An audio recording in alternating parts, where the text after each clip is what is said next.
You're watching a special environmental edition of Southwest Florida in Focus. Coming up, more than a quarter of the state's population is highly vulnerable to extreme heat, according to a Florida Policy Institute report. We examine the health risks for those who spend extended time outdoors as temperatures continue to rise.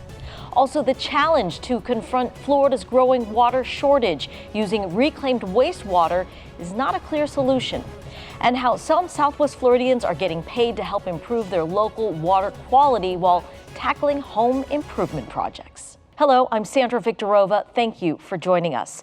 Well, temperatures continue to rise and the risk of heat-related illness remains a risk in Southwest Florida. According to the CDC, extreme heat causes more deaths each year than hurricanes, lightning, tornadoes, earthquakes, and floods combined. Over 60% of the cities in the Southeast are experiencing worsening heat waves, which pose dangerous health risks, especially for children, the elderly, and for people who work outdoors. As WGCU's Jennifer Crawford reports, understanding how heat impacts your health can save your life. On a sweltering August day in Southwest Florida, 32-year-old Marco Antonio Hernandez Guevara collapsed working in a farm field. The husband and father of 3 girls was taken to a Naples hospital and placed on life support. He died several days later.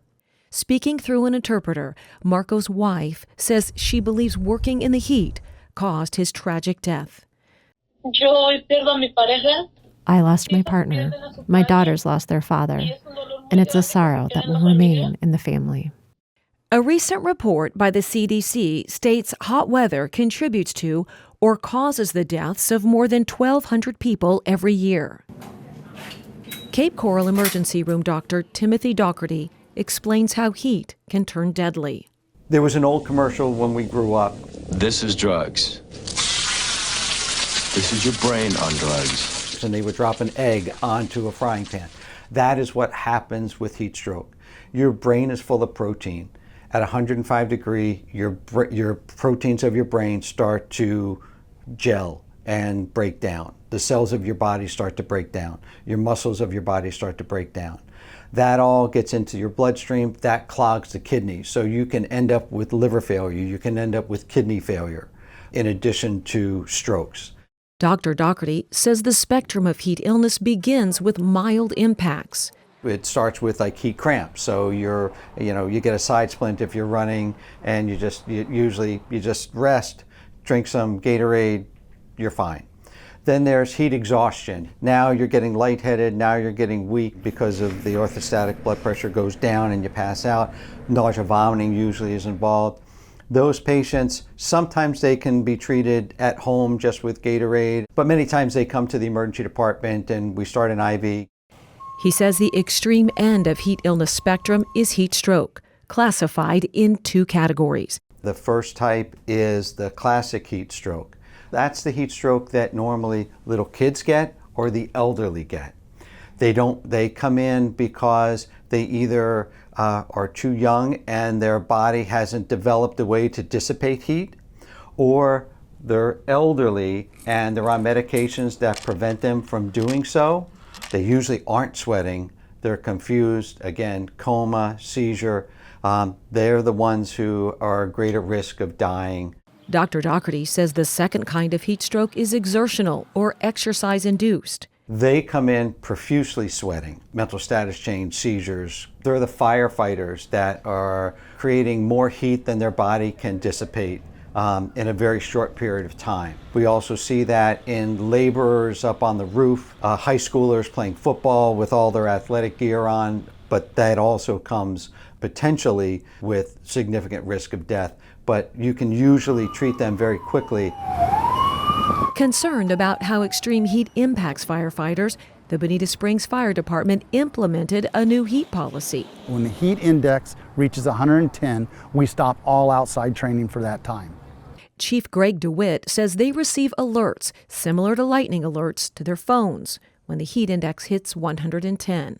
It's all about firefighter health and safety, so we need to be there for the public. So above 110, it makes the firefighters, especially in their gear, more susceptible to heat cramps, heat exhaustion, heat stroke. On the day Marco passed out working in the field, the heat index in the area hit 112. Health and public safety experts hope that by increasing awareness of the impacts of extreme heat on health, more protections can be put in place and fewer lives lost. For WGCU News, I'm Jennifer Crawford reporting. Dr. Doherty says while he sees an increase in heat illness and heat exhaustion cases in Cape Coral, there are fewer cases of the more severe heat stroke. According to the Florida Climate Center's annual weather and climate summary, 2024 was the warmest year on record for the United States. The Sunshine State also felt the heat with an annual average temperature of 72.9 degrees Fahrenheit, nearly 3 degrees higher than the 20th century average. So is this surge in temperature something to be alarmed about? How could this impact our environment and the storms in our area? To learn more, we are joined by Dr. Joanne Muller, a paleoclimatologist and the eminent scholar at the Whitaker School here at FGCU. Dr. Muller, welcome. Thank you for having me. So you study climate trends over thousands of years. So I want you to help us to understand, is there anything really different? Of course, you know, Florida's known for super hot temperatures, lots of sunshine. Looking over the big term, you know, are these, you know, increases in a few degrees a big deal, concerning? Yeah, so the work that I do, it's kind of broken up to historical records and then prehistorical records. So I do look at more deeper climate, going back before humans were influencing the atmosphere. And that research that's related to hurricanes shows a pretty intimate connection between sea surface temperatures and hurricanes. So we see time periods in the past, like the medieval warm period, which was, you know, back around 1,000 years ago, where we see much more active hurricane records along the coast of Florida, for example. And actually, we see this all over the Atlantic basin. There are other paleoclimatologists, or what we refer to as paleotempestologists like myself, that work along different parts of the coastline. And we all see this kind of increased activity during the medieval warm period. In opposition to that, during the Little Ice Age, which was a relatively cooler time period, we see less storm activity in Florida. So when we look back in deep history, we think that there's a pretty tight connection between sea surface temperatures and hurricane. So I know earlier you were telling us that you did quite a bit of research, specifically that you looked at storm deposits on Sanibel Island. What did that teach you? So I've been at FGCU now 15 years, and when I first arrived in the area, I was looking at the historical record of hurricanes. So we can go back just with the historical record about 100 years or so. But then also the paleo record, the one I was telling you about, so these marine layers that are indicative of, you know, usually kind of intense hurricanes, our major hurricanes, Cat 3 through 5. And I saw a series of events previous to Hurricane Ian. So the last one was Hurricane Donna in 1960, and we had 5 events between the late 1800s and 1960, which was Donna, where we saw over 10 feet of storm surge. So when I first moved down here and I was chatting to people in the community, they would say things like, oh, we don't get those sorts of storms because we hadn't had one in such a long time with such a significant storm surge. And I would try to tell people that those are actually pretty common, these sort of, you know, high storm surge events. So I think it's really important as we move into hurricane season for people to really be aware that that sort of thing is possible. We could get another Ian-like event. Just because we had an active last season and previous seasons, it doesn't mean, unfortunately, we're not going to get a landfalling hurricane this season. It's not like the hurricanes say, oh, you got one last year, so I'll stay away. We've seen lots of incidences in the historical past where we'll see multiple landfalls within the same season or seasons back to back. So I think what's really crucial is just kind of having an understanding of, you know, where you live, like what your plan is, having the things that they're always telling you to have. And, you know, I try to do that myself. I'm not a particularly organized person, but that is one thing I do try to do ahead of season. And also, I think having some sort of plan so that you're not making decisions, really big decisions, just before landfall. It's very stressful leading into kind of a major landfalling hurricane. I think everyone that's listening that lives in this area has a sense of what that feels like leading into Hurricane Ian, Hurricane Milton. And I think having a plan ahead of that is smart. Dr. Muller, we so appreciate your insight. Thank you so much. No problem. Thank you.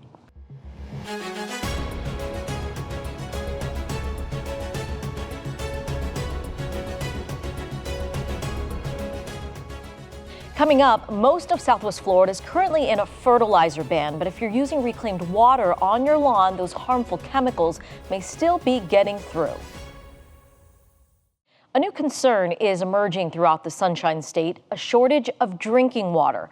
Population booms, depleted aquifers, and encroaching salt water have led to Florida using reclaimed wastewater to alleviate the problem. Florida leads the nation in reclaimed water usage, but that solution has led to new issues, including state laws conflicting with local ordinances like fertilizer bans. WGCU senior environmental reporter Tom Bayless has investigated this paradox. Florida has gone all in on reclaimed water as the solution to the state's drinking water crisis. Nearly 1 billion gallons of wastewater is treated every day in nearly 400 treatment plants. The term wastewater glosses over the source of reclaimed water, sewage, or a slurry of human feces and urine, hair and makeup, medicines and chemicals, everything that goes down a drain. Wastewater flows into the often aging treatment plants where solids and liquids are screened out, skimmed off, and dissolved. And then it's piped back out through Reclaimed Water's signature purple-colored pipes. In most Florida communities, the state mandates that reclaimed water must be used to irrigate ball fields, golf courses, and schoolyards, and millions of residential lawns. So, what's the paradox? The aging treatment plants can't remove all the contaminants, including nitrogen and phosphorus, which are the key ingredients in lawn fertilizers. And in the summer, some communities ban the use of fertilizers to protect local waterways from the nutrients that can feed existing red tide blooms and make blue-green algae outbreaks worse, just as easily as they make turf grass grow. Yet we're irrigating with that same reclaimed water. The fertilizer ordinance had an intention of protecting these public waters from over nitrogen and phosphorus nutrient inputs. And then this reclaimed water is doing exactly the damage that it was intended to be protected by the fertilizer ordinance. Ernesto Lasso de la Vega, a Lee County water quality expert, is well aware of this contradiction. The reclaimed water is an additional problem that the homeowners are facing now that they are not aware. All these communities are buying this water. They pay for that water and they pay for the problems that eventually gonna be in their ponds in the form of algae that has been stimulated by the reclaimed water going into their stormwater ponds. If reclaimed water is introducing more nitrogen and phosphorus. Gil Smart of VoteWater, an environmental nonprofit, agrees the nutrient content of reclaimed water can't be ignored. But he wonders about the alternative to help preserve the state's precious drinking water. Do we not reuse water? I mean, what are the consequences of that? If we don't have it as a source of water in a state that's continuing to grow, what's going to happen? What are the consequences going to be? The solutions we come up with may be contributing to the problem, but what do you do about that? One solution is to upgrade aging water treatment plants with technology that can reduce harmful chemicals. Research in Pinellas County reports that aged treatment plants produce 10 times the amount of nitrogen from advanced plants, similar to the city of Fort Myers Central Advanced Treatment Facility downtown, where the water is cleaned enough to be released into the Caloosahatchee River. The estimated cost to modernize the nearly 400 water treatment plants in Florida is millions of dollars each. Mike McGrath of Sierra Club, the national conservation group that focuses on water quality, said advancing the technology in treatment plants is akin to restoring the river of grass in South Florida. The state has already invested so much into things such as Everglades restoration, right, to help address our water quality woes. And it's high time that they also address into the facilities that also treat our sewage, right, our human poop. This all comes down to us investing in our advanced wastewater treatment facilities so we can actually have the proper treatments necessary so we're not creating any public health hazards for our residents across the state. So fertilizer restrictions are popular environmental protections in Florida. The question is, will those who are supposed to spend tax dollars in the public's best interest start paying attention to water quality and not just water quantity? It's a complex story and there's a lot of different factors going into it. There's no real neat and tidy exit. There's no neat and tidy solution. This is just one of the stories that has flown under the radar. This doesn't even go into the fact that reclaimed water is used in certain agricultural settings, like citrus, or how pessimistic those who work in aging water treatment plants are that anything will change. We'll follow up on those stories. For WGCU News, I'm Tom Bayless.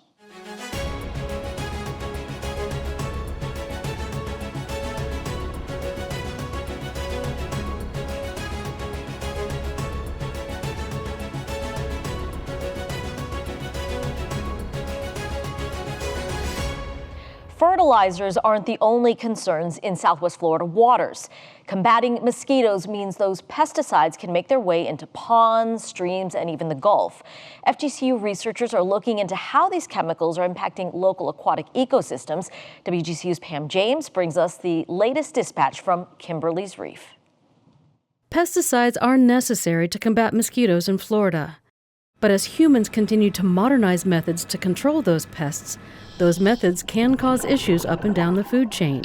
That's what Dr. Melissa May and lab assistant Kinsey Pruitt with the Florida Gulf Coast University Water School are discovering on Kimberly's Reef. So looking into Southwest Florida specifically, obviously mosquitoes are a big deal here. So there's a lot of insecticides that target mosquitoes. And a lot of those active ingredients include something called pyrethroids, which are a synthetic man-made version of a natural compound derived from chrysanthemum flowers, actually.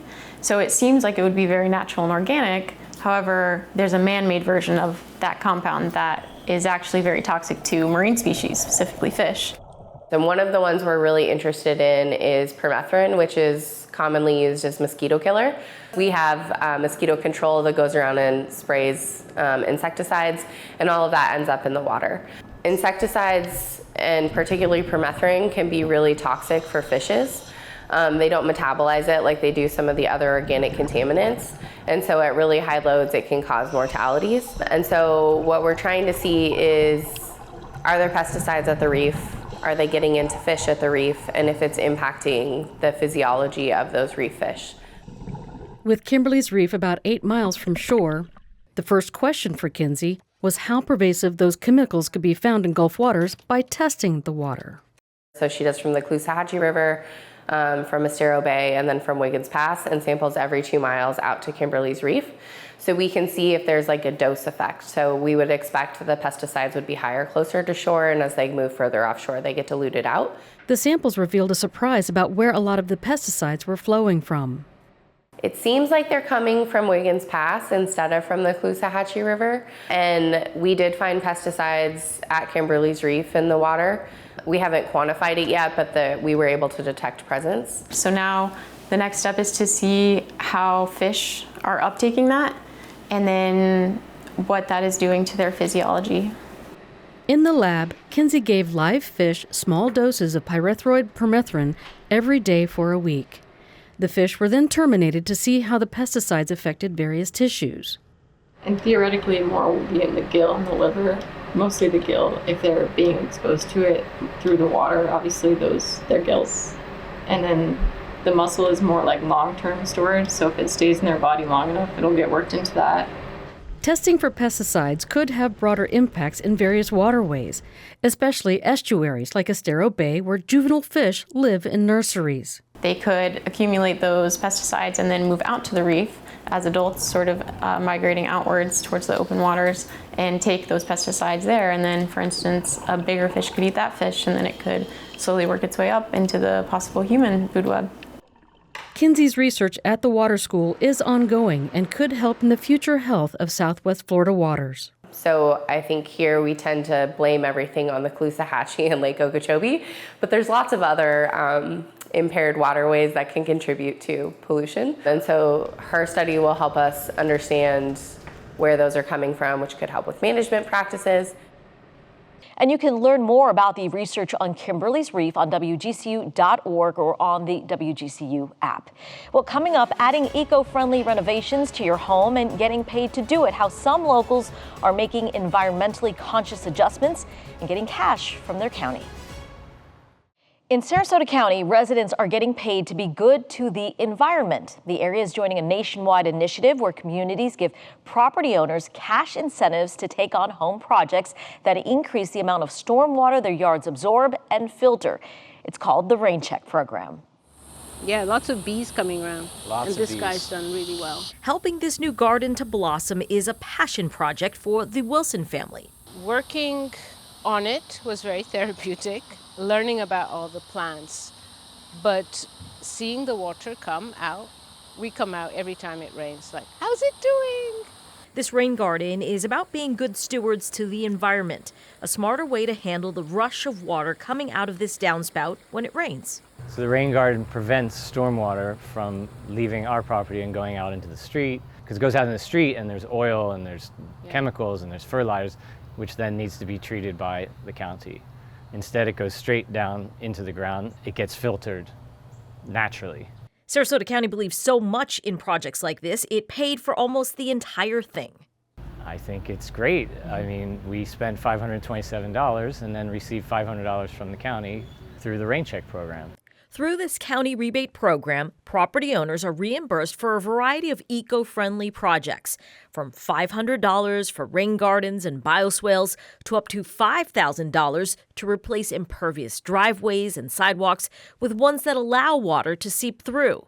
Jennifer Rudolph, who leads Sarasota County's Neighborhood Environmental Stewardship Team, says it will help combat the negative impact of development. We're taking away wetlands to create hard surfaces, but now we still need those wetlands, or what naturally would absorb water is now a hard surface. So there could be yard waste as a pollutant in fresh water, there could be pet waste, there could be tiny little metal particles from our brakes when we brake our cars, motor oil, things like that in the road. So we want to stop that from going down into larger bodies of water, mainly out into the bays and estuaries, because we want to keep everything healthier out there.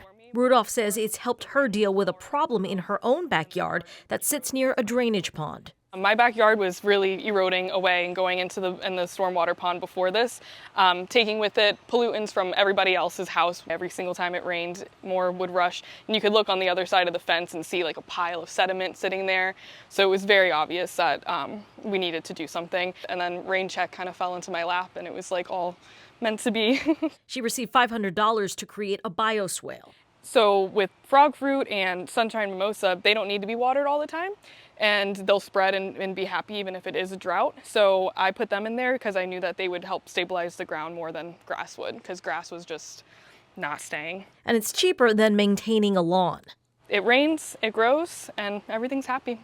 For the Wilsons, both with architecture backgrounds, the savings means they can invest more in restoring their historic 1940s metal kit home to prime condition. They'll use the rebate program to help with a new driveway, and a second rain garden is also in the plans. This home, both inside and out, is about giving back to the community. How we deal with nature, how we deal with rainwater, as an individual responsibility. It's something we all have to do within our capacity. And if we have a property, we have a responsibility to the wider community. A journey of 1,000 miles begins with one step. And this is our one step.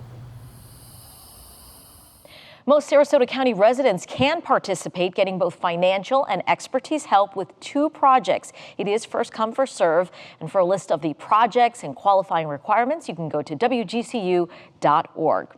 Well, coming up next week, Social Security celebrates its 90th anniversary, but changes to the program could impact the people who need it most. We thank you so much for joining us today. Don't forget to download the WGCU app, where you can find all of our stories and extended interviews. We hope you have a great day, and we hope to see you next week.